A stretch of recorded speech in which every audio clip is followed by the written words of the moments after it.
মানে আপনি শিওর হয়েই অ্যাপ্লাই করবেন, আমি এটা করবো যে কারণ এই চান্সটা আরেকজন হয়তো বা পেতে পারতো।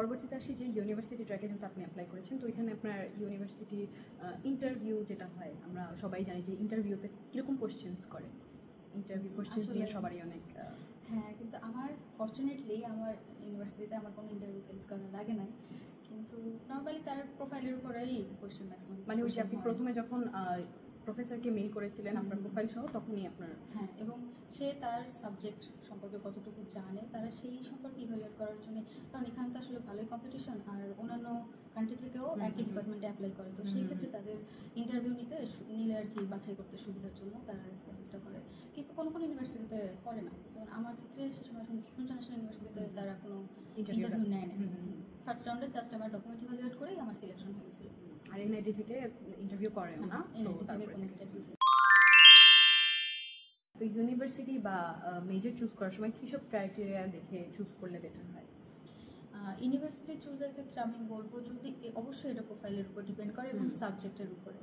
সো যদি খুবই হাই প্রোফাইল হয় আমি অবশ্যই সাজেস্ট করবো জেনারেল জিকেএস অ্যাপ্লাই করা, কিন্তু যদি একটু রেজাল্ট একটু কম থাকে বা নিজের ডাউট থাকে অবশ্যই, তাহলে সেক্ষেত্রে আর জিকেএস যেটা আছে ওখানে অ্যাপ্লাই করলে বেটার হবে।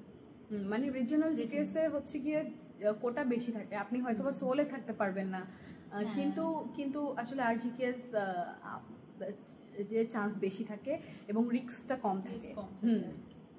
হ্যাঁ, এবং অবশ্যই সাবজেক্টটাকে প্রায়োরিটি দিতে হবে, প্লাস ভ্যাকেন্সি অনেক ইম্পর্টেন্ট। ল্যাবে কেমন মাল্টিপল প্রফেসরদের সাথে ফার্স্টে হচ্ছে মেইল করার পরে যদি কনফার্মেশন তারা পাঠায় তারপরেই আর কি।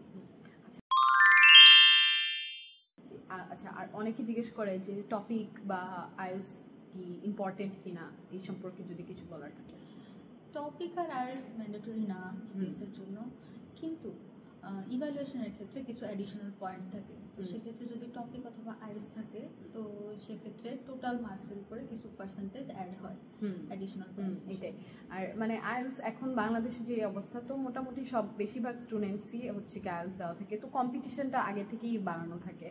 তো আমার মনে হয় যে যদি কেউ আসলেই অ্যাপ্লাই করতেছে তো আইএলটিএসটা ইম্পর্টেন্ট, অবশ্যই আইএলটিএস দেওয়া থাকলে বেটার অনেক। এবং সে যদি যেহেতু কোরিয়া আসতে চাচ্ছে জিকেএস অ্যাপ্লাই করতে চাচ্ছে, আইএলটিএস এর বদলে সে যদি চায় তো টপিক হলে খুবই ভালো হয়, কারণ টপিকের রিকোয়ারমেন্টটা ওরা মূলত বেশি প্রাধান্য দেয় আইএলটিএস এর থেকে। আর যদি টপিক না থাকে অসুবিধা নেই, আসার পরে পরবর্তী 1 বছরের জন্য ল্যাঙ্গুয়েজ কোর্স থাকে। আচ্ছা,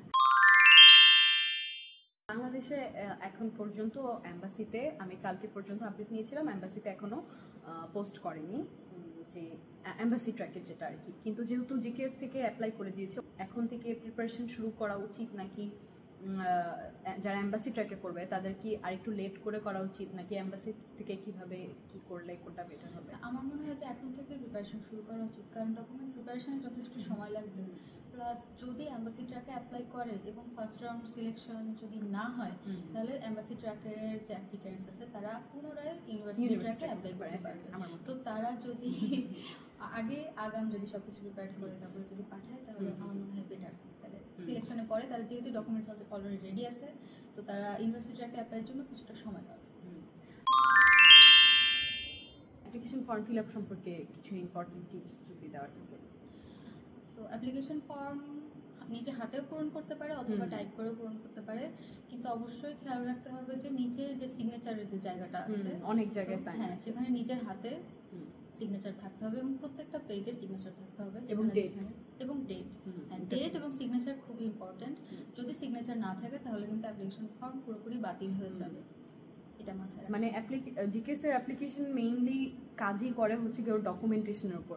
ডকুমেন্টেশন রেডি করাটা একদম ফার্স্ট টু লাস্ট অনেক ইম্পর্টেন্ট এবং কোনো জায়গায় মিস দেওয়া যাবে না। আর ওরা কোরিয়ানরা সাইন অনেক ইম্পর্টেন্ট একটা জিনিস কোরিয়ানদের জন্য, তো আপনার সাইন যেখানে যেখানে দরকার সেখানে অবশ্যই সেটা মিস করা যাবে না। এবং সিগনেচার যদি তার পাসপোর্টের সিগনেচারের সাথে সিমিলার হয় তাহলে এইটা হলেই ভালো। তো এবারের যে জিকেএসের যে গাইডলাইন, তো আমরা দেখলাম যে এবার অনেক জলদি দিয়ে দিয়েছে এবং অনেক চেঞ্জও এসেছে আগের বারের তুলনায়। তো সেটা নিয়ে কিছু বলার থাকলে। R&D এবং কোটা।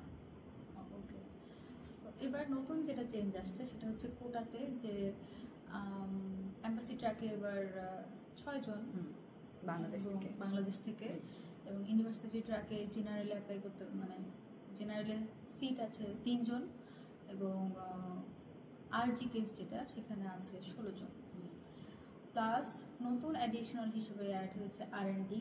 এটা একদমই নতুন জিকেএস এবার আসলো। দেখলাম প্রায় total all over the world 300 স্টুডেন্টসের মতো তারা নিবে। তো এটা আসলে ডিপেন্ড করে কয়েকটা আলাদা কয়েকটা ইউনিভার্সিটি, টোটাল সম্ভবত 21টা ইনস্টিটিউট দেখলাম যে R&D যে প্রোগ্রামটা আছে, তো ওখানে ওরা আর কি শুধুমাত্র ওই 21টা ইউনিভার্সিটিতেই তারা অ্যাপ্লাই করতে পারবে, গাইডলাইনে ক্লিয়ার দেওয়া আছে, তো সেই হিসেবে করলেই ভালো।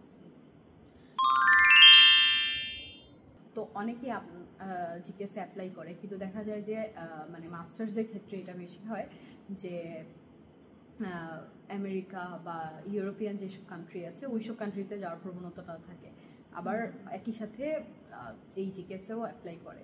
তো সেই ক্ষেত্রে যারা পাশ করে বা যারা স্কলার হয় তারা অনেক সময় আসে না বা অনেক ক্যান্সেল করে। তো এই ব্যাপারে কিছু বলার।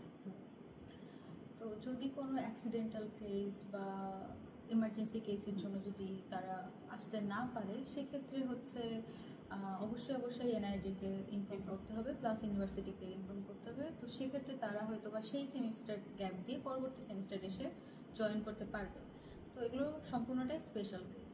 কিন্তু যদি স্কলারশিপ ক্যান্সেল করে, সেক্ষেত্রে হচ্ছে পরবর্তী 3 বছরের জন্য সেই স্টুডেন্ট ব্যান হয়ে যাবে আর কি জিকেএস অ্যাপ্লাই করার জন্য।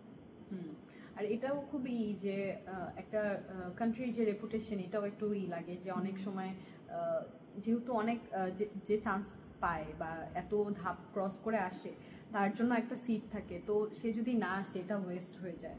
তো মানে আপনি শিওর হয়েই অ্যাপ্লাই করবেন, আমি এটা করবো যে কারণ এই চান্সটা আরেকজন হয়তো বা পেতে পারতো, আপনি হয়তো অন্য জায়গায় মুভ করবেন, দ্যাট ইজ ফাইন, কিন্তু ওই যে থাকে না যে যার যেটা প্রয়োজন তা আরেকজনের প্রয়োজনটা আসতে পারে আরেকজন, এবং এরকম যদি করে অবশ্যই 3 বছরের জন্য এনআইডির কোনো প্রোগ্রামে সে অ্যাপ্লিকেবল হবে না।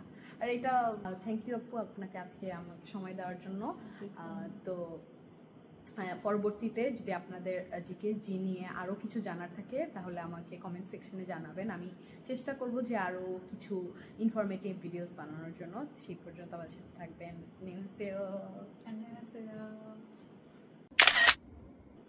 এমবাসি ট্র্যাকের জন্য 6 জন, ইউনিভার্সিটি ট্র্যাকে জেনারেলে আছে হচ্ছে 6 জন এবং লেক্সি।